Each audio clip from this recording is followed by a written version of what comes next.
I wasn't supposed to hear that. It was just a regular evening.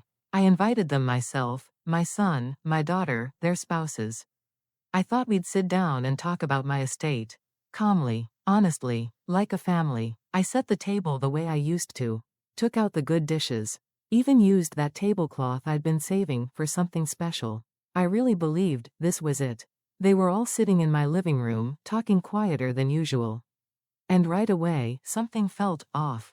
You know that feeling? When the air shifts, but nobody says why. Then I heard her, my daughter-in-law, soft voice, careful tone. We need to move things now, before she changes her mind. I was standing just by the kitchen doorway, and in that moment, my whole body went cold. Not from the room, from the inside. I waited. I honestly thought someone would stop her. Say, hey, what are you talking about? But no one did. Not my son, not my daughter. No one even sounded surprised. That silence, it told me everything. That's when it hit me. This wasn't a conversation. It was already a plan. And the worst part? I wasn't sitting at the table with them. I was the thing they were planning around. Welcome to Life Voices, where family drama turns into late-life justice. Subscribe for more emotional family stories. Tell me in the comments where you're watching from. I walked back into the living room like nothing had happened. That was the strange part. I didn't explode. I didn't confront anyone. I just sat down. Smiled, even. Dinner's getting cold, I said, like I hadn't just heard my life being rearranged behind my back. My son glanced at me, just for a second. Quick, careful, like he was checking something. Not how I felt, but whether I knew. I poured tea into everyone's cups. My hands didn't even shake. Years of holding myself together had trained me well. So, I said, sitting down, you wanted to talk about the estate. They exchanged looks. Small ones, fast ones. That's when my daughter leaned forward, forcing a smile. Mom, we just think it's smarter to organize things now. You know, make it easier later. Easier for who? I didn't ask. Instead, I nodded slowly, like I was considering it. My son jumped in quickly, too quickly. Yeah, just structure everything. Paperwork. Nothing changes for you. Nothing changes for you. That sentence stayed in the air like something rotten. I looked at him. Really looked. This was the same boy who used to fall asleep on my shoulder. Who once cried because I missed his school play. And now he was talking to me like I was a contract. Of course, I said quietly. Explain it to me. That's when they relaxed. Just a little. And that was all I needed to see. They thought I was still manageable. My daughter-in-law opened a folder. I hadn't even noticed she brought papers. Of course she did. This is just a draft, she said sweetly. We'd transfer certain assets now. It avoids complications later. Transfer. Such a clean word, like nothing was being taken. I flipped through the pages slowly. Not reading, watching their faces. My daughter avoided my eyes completely. My son kept clearing his throat. And her, she was watching me the whole time. Smiling, waiting, like she was already sure of the outcome. That's when the small things started to pile up. Little cracks. The way my house was suddenly too big for one person. The way my business was called a lot to manage at your age. The way they talked about future decisions like I wasn't part of them. I mean, my son said, trying to sound casual, eventually we'd probably sell the land. It's just sitting there. That land fed us when times were hard. But to him, it was idle. Disposable. My daughter chimed in, softer. And the company, maybe it's time for new management. Less stress for you, less stress. I almost laughed. They weren't trying to help me. They were trying to remove me. Piece by piece. And the worst part? They weren't even hiding it well. Which meant one thing. They didn't think I'd fight. They thought I'd smile, sign, and step aside. Like I always had. Like the version of me they got used to. But sitting there, listening to them divide my life into manageable parts. Something shifted inside me. Not loudly, not dramatically, just quietly, like a door closing. Because for the first time that night, I stopped seeing them as my children sitting at my table. And started seeing them clearly. People who had already made decisions about me. Without me. And then, they started talking about timelines. That's what really got me. Not if things would change. But when. Well, ideally we'd start next month, my daughter-in-law said, flipping another page like she was discussing a grocery list. It's just better to do it while everything is still clear. Clear. I almost asked her what exactly she meant by that. My mind? My memory? My authority? But I didn't. I just kept listening. My son leaned back in his chair, more confident now. We're just trying to help, Mom. You don't want things to get messy later. Messy. Like my life was some kind of future inconvenience they were trying to clean up in advance. I nodded slowly again, played my part. Of course, I said. You're thinking ahead. And for a moment, they smiled. Relieved, like they had already won. And that's when I noticed something else. Something small, but sharp. They weren't asking me what I wanted. Not once. Not a single question. No, how do you feel about this? No, is this okay with you? Nothing. Just decisions, plans, steps, all neatly prepared, all without me, and sitting there, in my own house, at my own table. I realized something that hurt more than anything they said. They didn't see me as someone who had a say anymore. I was already being phased out. Quietly, politely, strategically, like furniture you plan to replace. And suddenly, every little moment from the past few months came rushing back. The calls they didn't return. The visits that got shorter. The way conversations would stop when I walked into the room. I hadn't imagined it. I had just refused to see it. Until now. But what they didn't know was that this wasn't the first time something felt off. It had started weeks earlier. Small things, easy to ignore if you wanted to. A call from my lawyer that didn't sit right. Has anyone contacted you about updating your documents? He asked. No, I said. Why would they? There was a pause on the line. Well, we received an inquiry. Just a general question about restructuring assets. I remember laughing it off. Probably some mistake, I told him. But now, sitting at that table, hearing them talk like everything was already in motion. That call came back to me. Clearer, sharper. Then there was the mail. An envelope I almost didn't open. Legal language, dry, boring, except it mentioned a review request. Not from me, from someone acting on behalf of the family. I had frowned at the time. Even called my daughter. Did you know anything about this? I asked her. She was too quick. No, Mom. Probably spam. You know how these things are. Too quick. I see that now. Back then, I wanted to believe her. But the moment that truly stayed with me was the document, the one they thought I wouldn't understand. It was left on the corner of my desk after their last visit. Just one page, with a sticky note, just something to look over later. I had picked it up casually. But the moment I read the first paragraph, something inside me tightened. It wasn't a suggestion. It was preparation. Language about transfer of control. About decision-making authority. About medical oversight. All wrapped in polite words. But I've lived long enough to know. Polite words can hide very ugly intentions. I didn't confront them then. No, I did something else. I paid attention. I started asking quiet questions.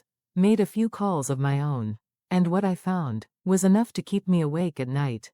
Because they weren't just discussing possibilities. They had already taken steps. Quiet ones, careful ones, like they were building something behind a closed door, waiting for the right moment to present it. And now, sitting across from me, watching me flip through those papers, they thought this was that moment. They thought I was finally caught up. That I was just now realizing. But the truth was, I had already seen enough. I just hadn't shown my hand yet. I looked up from the documents. Slowly, one by one, they met my eyes. Waiting, measuring, and for a second, I saw something I hadn't noticed before. Not concern, not love, expectation, like they were already preparing for my answer. For my agreement, for my signature. And in that moment, I made a decision. I wasn't going to argue. I wasn't going to defend myself. I wasn't going to beg them to remember who I was. No, I was going to let them finish. Every word, every plan, every assumption, because sometimes, the most powerful thing you can do is stay quiet long enough for people to reveal exactly who they are. And that's exactly what I did. I leaned back slightly, folded my hands in my lap, and said the one thing they were hoping to hear. Go on, I told them. I'm listening, and they did. Oh, they did, like I had just given them permission. My daughter-in-law straightened in her chair, her voice more confident now. Well, the first step would be partial transfer, she said, tapping the paper. Nothing drastic, Just positioning things correctly. Positioning, like I was something that needed to be arranged. My son nodded along. We'd handle the business side first. Just temporary control, so you don't have to worry about it. Temporary, another soft word, another lie dressed nicely. I watched his face as he said it. He didn't even blink. Did he believe himself? Or was it easier that way? And the house, my daughter added carefully, like she was choosing each word to sound kind. We're not saying you have to leave. Just, maybe put it under shared ownership. For security. Security. I almost smiled at that. The only thing I needed protection from was sitting right in front of me. And of course, my daughter-in-law added quickly, this is all just in case anything happens. You know, health, decisions, future planning. There it was, finally said out loud, not directly, but clearly enough. They were preparing for a version of me that couldn't say no, and sitting there, listening to them build that version piece by piece. I felt something settle deep inside my chest. Not panic, not even anger, something colder, clarity, because now I understood everything. This wasn't about helping me. It wasn't about making things easier. It was about control. Control of my money, my home, my life, and they had already started taking it. Quietly, step by step, thinking I wouldn't notice, thinking I wouldn't resist, thinking I was already halfway gone. I let out a slow breath. Kept my face calm, even nodded once like I was following along. And that's when I saw it again. That look between them, that small, satisfied glance. Like everything was going exactly as planned. Like I was exactly where they needed me to be. And maybe, for a moment, I was, because I let them believe it. I let them think I was still the same woman who would stay quiet. Who would trust, who would sign, but inside, I was already somewhere else. Watching, counting, understanding, and waiting for the right moment to remind them exactly who they were dealing with. I let them finish, every word, every careful sentence wrapped in concern. When they were done, the room went quiet again. But this time, it was different. Now they were waiting for me. My answer, my agreement, my signature, even if it wasn't on paper yet. I placed the documents neatly back on the table, smoothed the edges, took my time. No one rushed me, not anymore. They were too busy watching. My son leaned forward slightly. So, what do you think, Mom? That word, Mom, it sounded strange in that moment.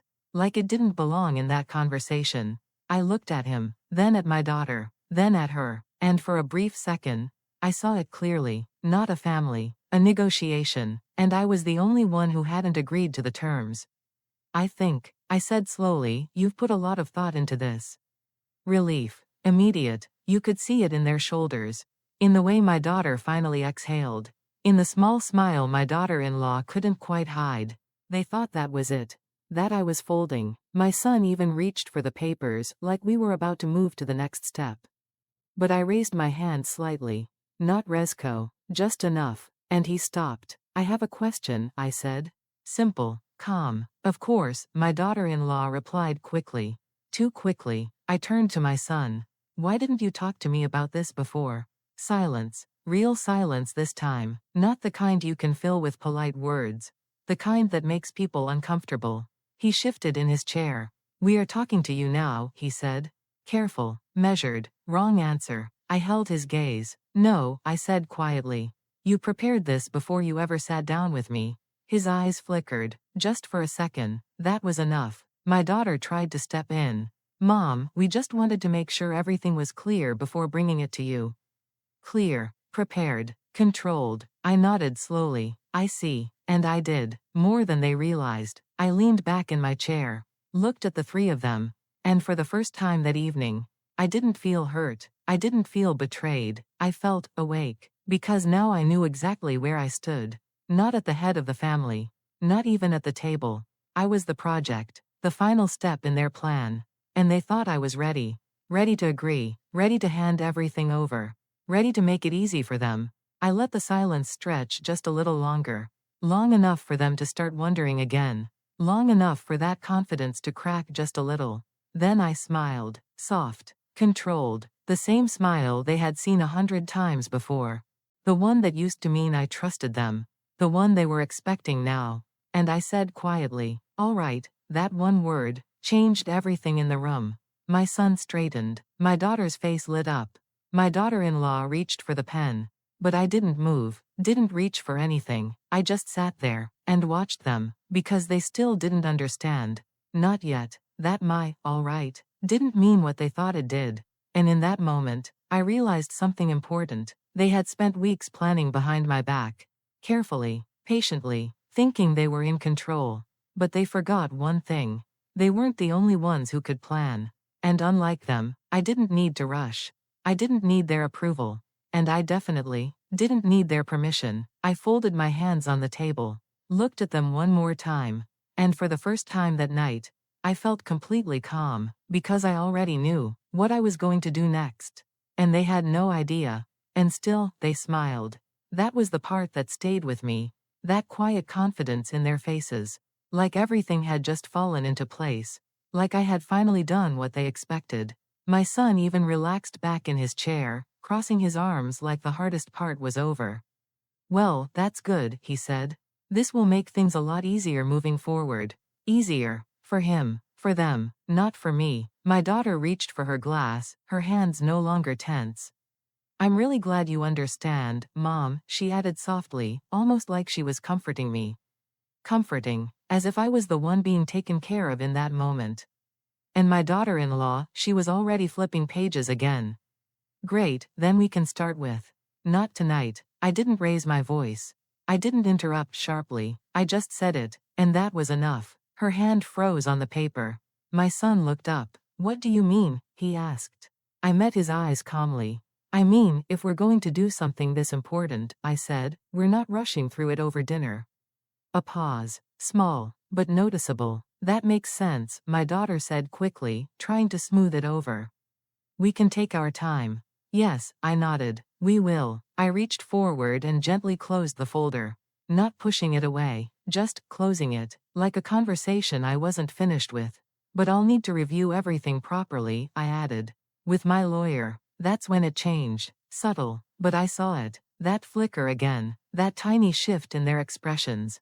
Not panic. Not yet. But something close. My daughter-in-law's smile tightened. "Of course," she said, but it didn't sound as light anymore. My son cleared his throat. "Yeah, that's fine," he said. "We just thought." "I know what you thought," I said gently. And for the first time that evening, I didn't soften it for him. I just let it sit there. Because now the roles were starting to shift. Not dramatically, not loudly, but enough. Enough for them to feel it. Enough for them to realize this wasn't going exactly how they planned. And as I sat there, looking at them, I understood something even deeper. They hadn't just underestimated me. They had already replaced me in their minds. Rewritten my role, reduced me to something manageable. Something temporary. But they forgot one simple truth. I was the one who built everything they were trying to divide. And I wasn't done yet. I didn't say anything else that night. Not after that. I let the conversation fade the way they wanted it to, light, controlled, almost normal again. We finished dinner. They talked about small things.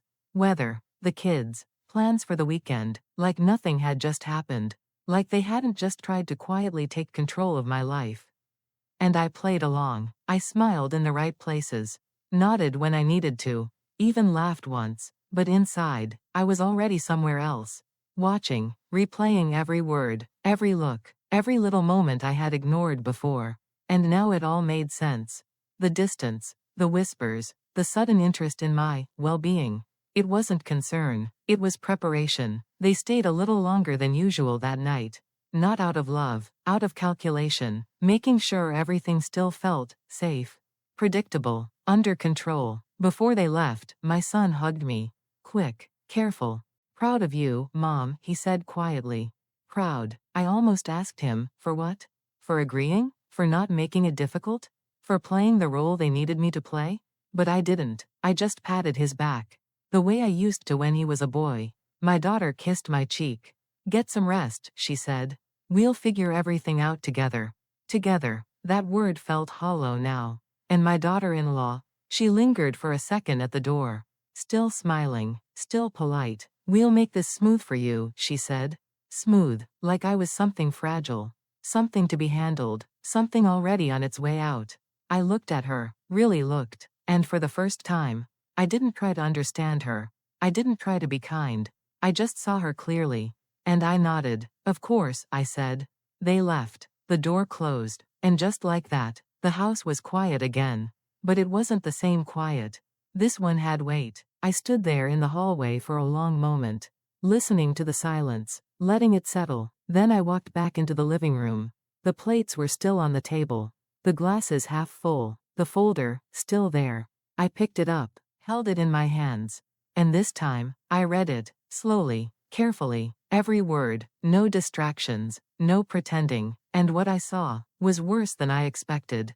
Clauses about authority, control over financial decisions, medical permissions, access, transfer. Step by step, it erased me. Legally, cleanly, completely, all under the name of care. I sat down, right there at the table. And for the first time that night, I let myself feel it. Not anger, not yet. Something deeper, something heavier. Disappointment, not in them, in myself. For not seeing it sooner. For thinking love was enough to keep things honest. For believing that what we built as a family couldn't turn into something like this. I closed the folder, slowly, placed it back on the table. And then I did something I hadn't done in a long time.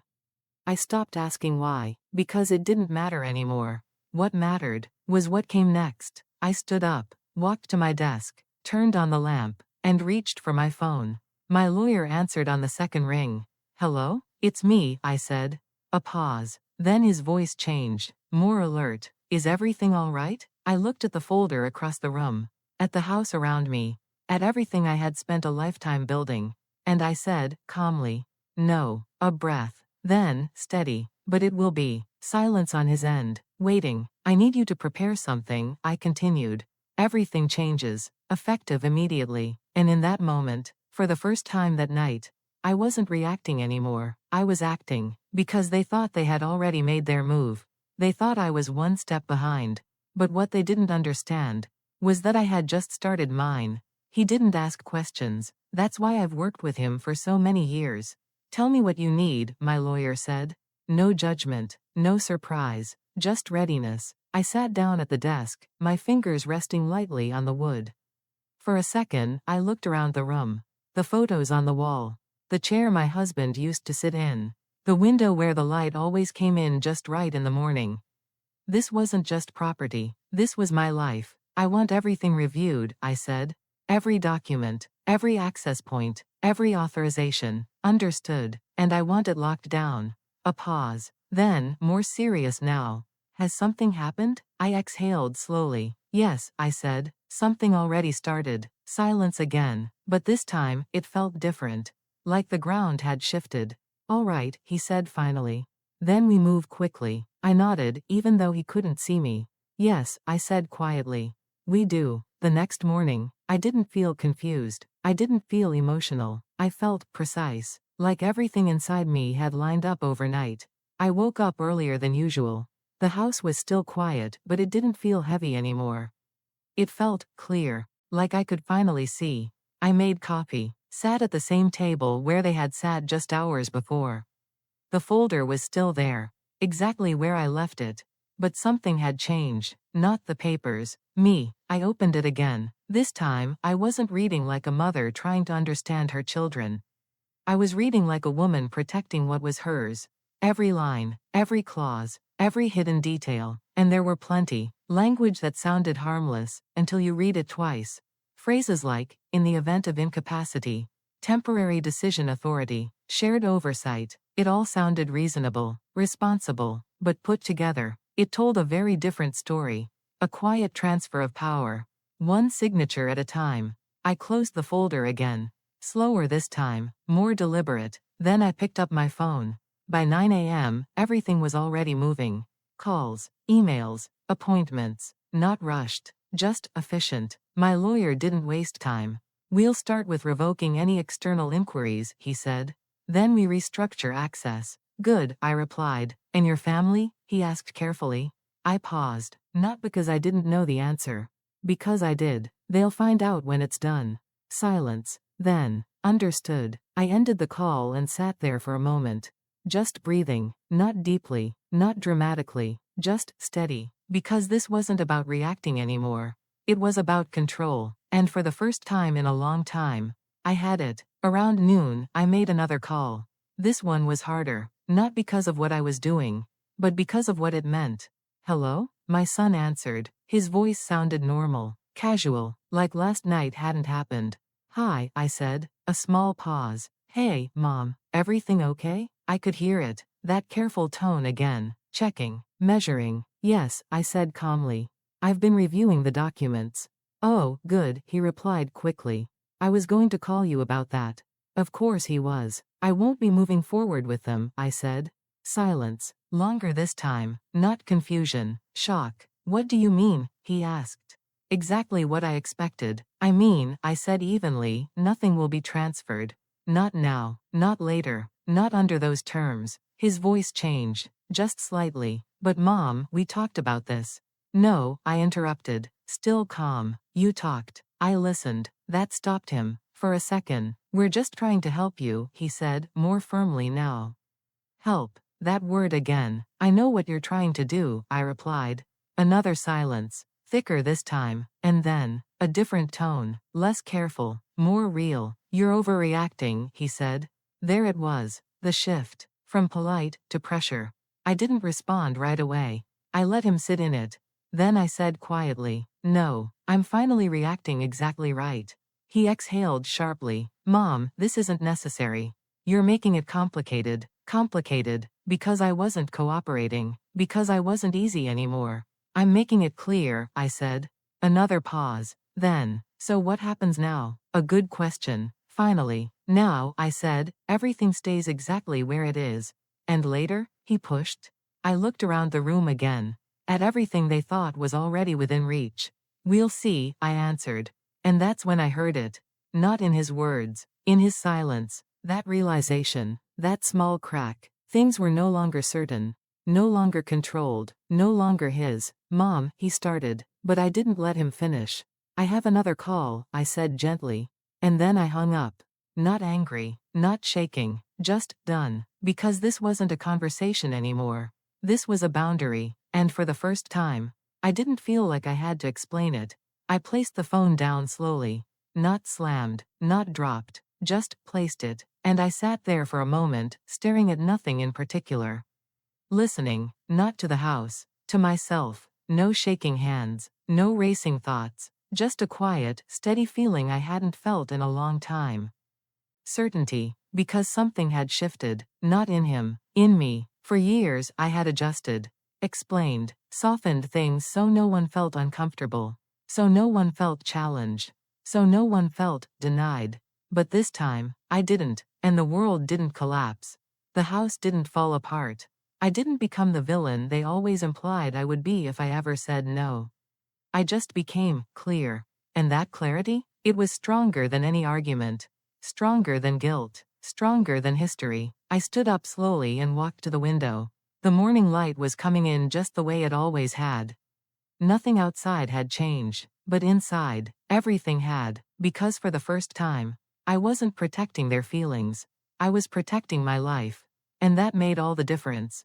The days after that call were quiet, not peaceful, not tense, just different. No messages that first day. No good morning, no casual check-ins, nothing. And I noticed. Of course I noticed. But I didn't reach out. I didn't fill the silence the way I used to. Because this time, the silence wasn't an accident. It was a reaction. By the second day, my daughter called. Not to talk, to test. Hi, Mom, she said, her voice soft. Careful again. Hi, I replied. A pause. I spoke to my brother, she said. He told me what you said. Of course he did. And? I asked. Another pause. Longer. We're just confused, she said. This isn't like you. That almost made me smile. This is exactly like me, I answered calmly. You're just not used to seeing it. Silence. I could hear her breathing on the other end. Mom, we're not against you, she said finally. We're trying to protect you. Protect. Still that word. Still that story. From what? I asked. She didn't answer right away. Because there wasn't a real answer. From complications, she said eventually. Complications. I nodded, even though she couldn't see me. I've already taken care of that, I said. Her tone shifted, just slightly. What do you mean? I mean everything is reviewed. Secured. Locked, I said. That word landed. Locked. I heard it in her breath. In the way she didn't speak for a moment. Mom, she started, slower now, you didn't have to rush into anything. Rush. That almost made me laugh. I didn't rush, I said. You did. Silence again, and this time, it felt heavier, because now she understood. Not everything, but enough. Why didn't you talk to us first? She asked. There it was, the question that should have come before all of this. I leaned back in my chair, looked at the ceiling for a second, then answered honestly, because you didn't talk to me first. That hit. I could feel it through the phone. Not anger, not denial, just impact. We were going to, she said, but even she didn't sound convinced. You didn't, I replied. Another long pause, and then something changed, not in her words, in her tone. The softness was gone, not replaced with anger, with something else, frustration. This doesn't have to be difficult, she said. There it was again, difficult, that word they kept using. Like my boundaries were the problem. I'm not being difficult, I said calmly. I'm being clear. You're shutting us out, she said. No, I replied. I'm closing a door you tried to open without me. Silence. And this time, she didn't rush to fill it. Because there was nothing left to say. We both knew it. Okay, she said finally. Short. Flat. Okay, I repeated. We hung up. No goodbye. No warmth. Just distance. And as I sat there, phone still in my hand, I realized something I hadn't expected. I didn't feel guilty, not even a little. No second guessing. No, maybe I was too harsh. Nothing. Just that same steady clarity. Because for the first time, I wasn't trying to hold something together that was already falling apart. I was just stepping back from it, and letting it show what it really was. Not loud, not dramatic, just honest. And honestly, that was enough. And later that evening, I noticed something else. No one came by, no unexpected visits. No, we were just in the neighborhood. Your voice matters here. Share your story below. Subscribe for more emotional family stories. Have you ever lived through something similar? Share in the comments. Your voice matters here.